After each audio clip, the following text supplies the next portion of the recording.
नमस्कार. कोल्हापूर जिल्ह्यातील हातकंगले तालुक्यात महायुती, महाविकास आघाडी आणि राजू शेट्टी अशी तिरंगी लढाई होणार आहे. महायुतीने शिंदेच्या शिवसेनेचे खासदार धैर्यशील माने यांना उमेदवारी दिली आहे, तर महाविकास आघाडीकडून ठाकरे गटाचे माजी आमदार सत्यजित पाटील यांना उमेदवारी देण्यात आली आहे.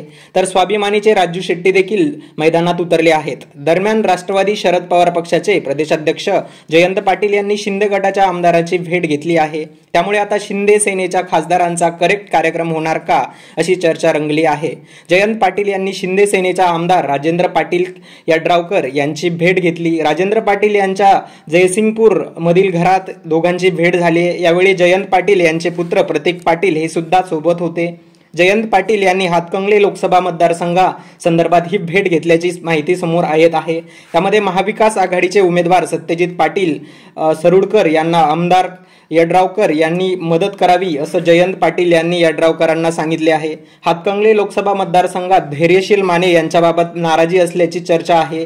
त्यांच्यावर असलेल्या नाराजीमुळे जयंत पाटील यांचे नाव हातकंगले लोकसभा मतदारसंघात चर्चेत होते. जयंत पाटील यड्रावकर हे राजेंद्र पाटील यांचे भाऊ आहेत. त्यामुळे जयंत पाटील यांनी आमदार यड्रावकर यांची भेट घेतल्यानं चर्चेला उधाण आले आहे. यावर तुम्हाला काय वाटतं?